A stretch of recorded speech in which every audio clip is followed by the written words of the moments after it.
Assalamualaikum warahmatullahi wabarakatuh. Selamat pagi anak-anak. Sebelum kita memulai pelajaran pada pagi hari ini, silahkan ketua kelas memimpin doa. Oke, Ibu akan absen kalian terlebih dahulu. Ada yang tidak masuk pada hari ini? Oh, masuk semua ya. Alhamdulillah, Robbil Alamin. Nah, Ibu ingin bertanya kepada kalian mengenai materi yang pernah kalian pelajari tentang tentang kelarutan. Nah, apa sih itu larutan? Ada yang bisa menjawab? Ya, apa larutan? Ya, betul sekali ya. Jadi larutan itu adalah suatu campuran yang homogen. Contohnya itu seperti air. Apabila dicampurkan dengan gula yang merupakan zat pelarut dan air merupakan zat pelarut, ketika dicampurkan akan membentuk campuran yang homogen. Oke, hari ini kita akan memasuki materi yang baru. Silahkan kalian perhatikan.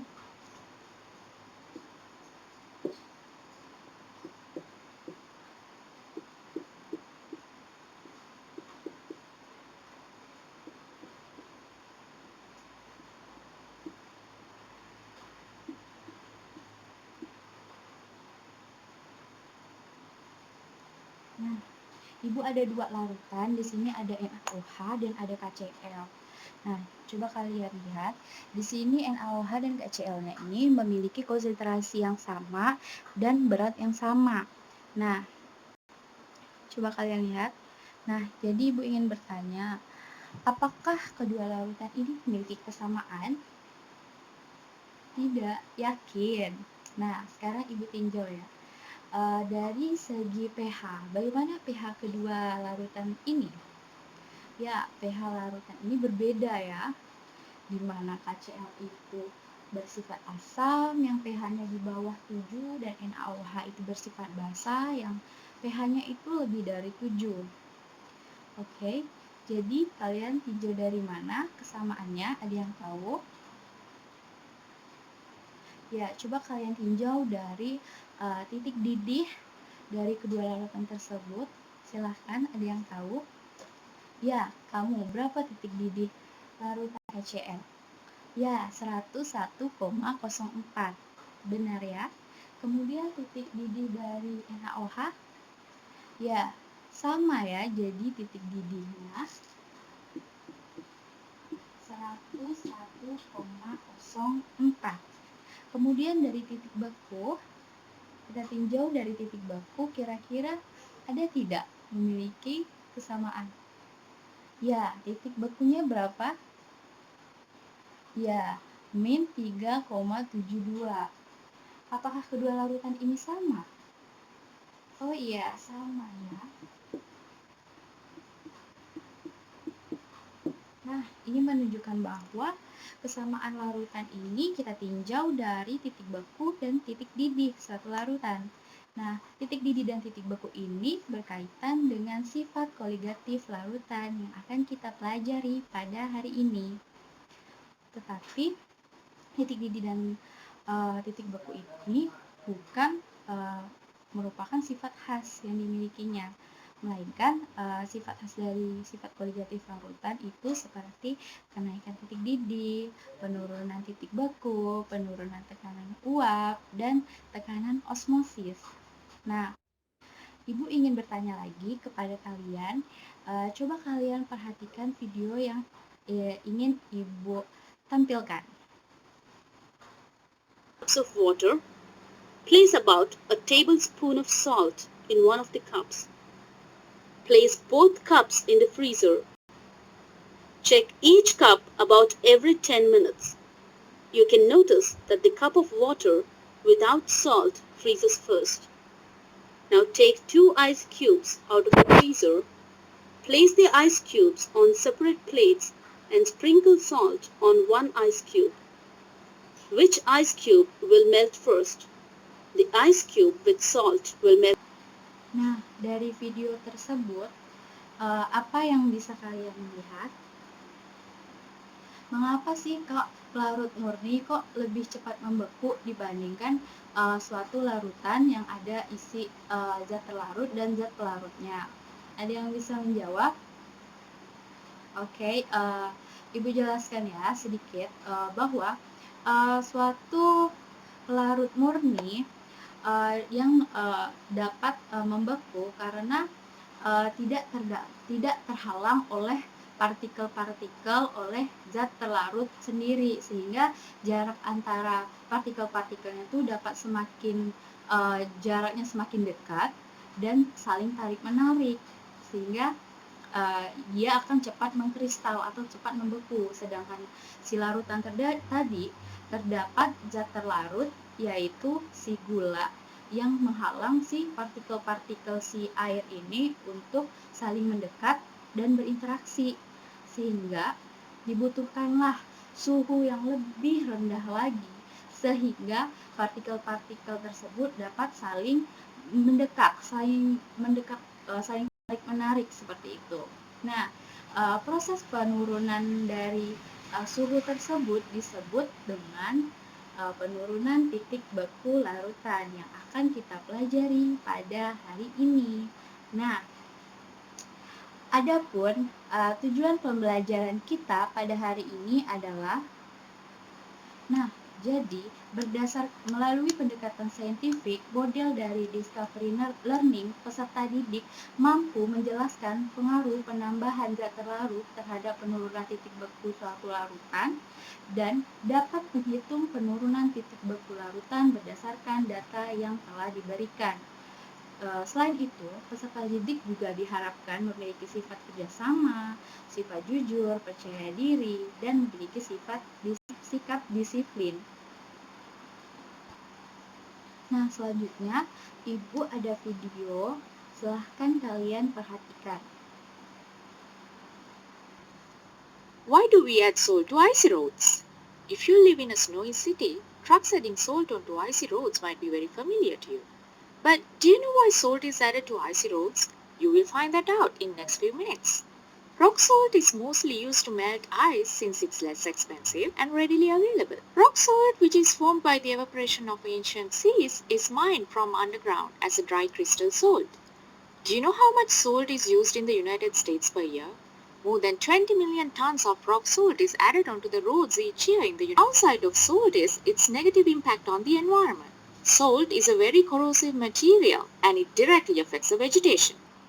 Oke, Ibu ingin menambahkan sedikit bahwa kalau ingin menghitung suatu penurunan titik beku larutan dapat dilakukan dengan cara mengurangi titik beku pelarut murni dengan titik beku larutan, di mana titik beku larutan itu lebih rendah dibandingkan titik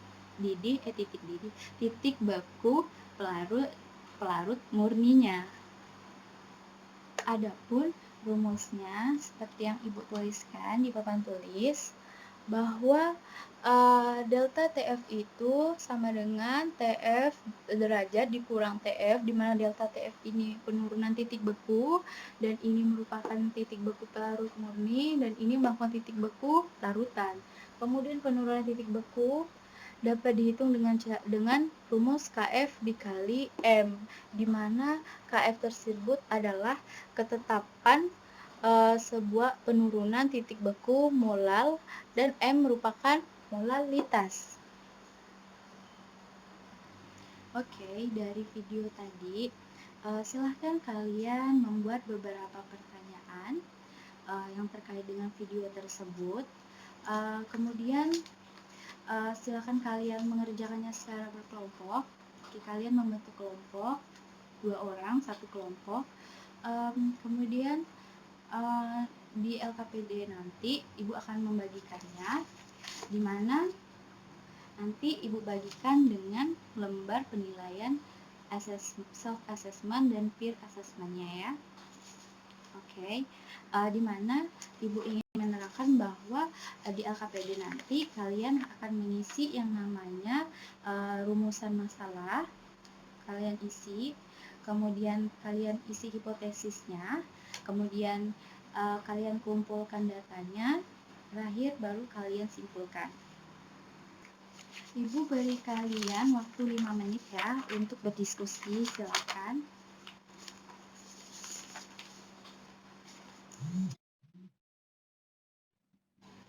Oke.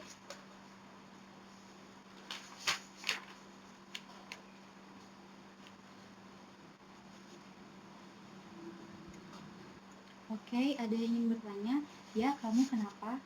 Oh iya, ini kamu cari datanya dulu untuk menjawab sama-sama kamu ya. Oke.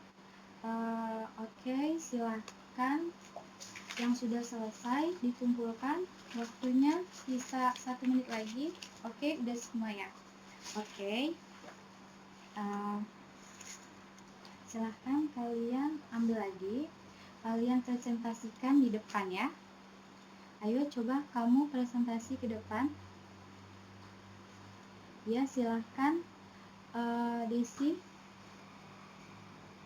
Ya, bagus sekali ya. Bagaimana kelompok lain?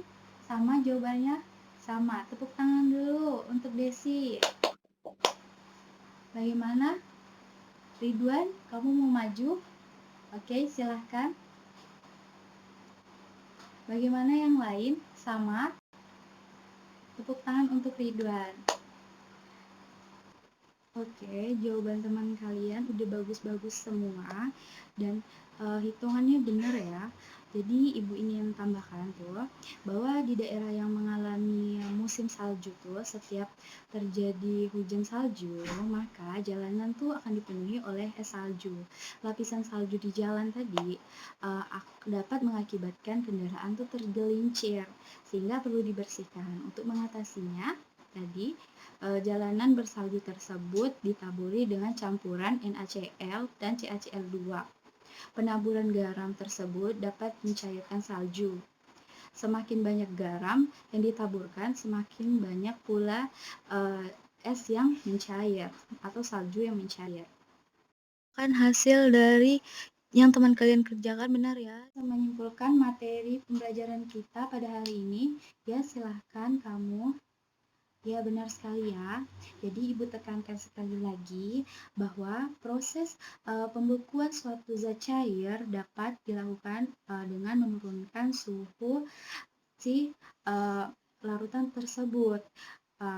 Kemudian sehingga jarak antara partikelnya tuh sedemikian dekat satu sama lain sehingga akhirnya terjadi gaya tarik menarik antara molekul-molekulnya.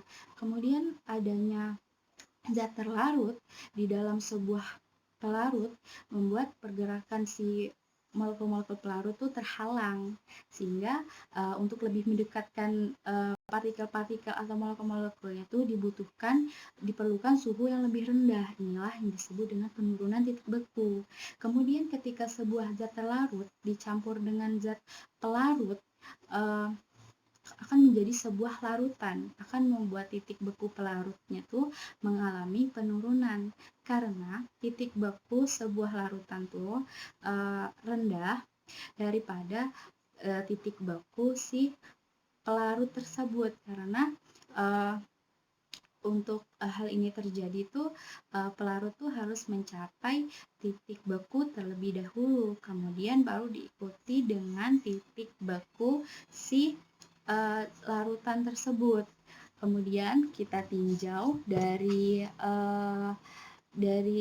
rumusnya bahwa penurunan titik beku itu sama dengan si titik beku pelarut murni dikurang dengan titik beku larutan. Kemudian penurunan titik beku itu sebanding dengan molalitas, di mana rumusnya delta TF sama dengan KB dikali molalitas. KB itu adalah ketetapan ya, ketetapan sebuah penurunan titik beku molal. Kemudian itu saja yang bisa Ibu sampaikan.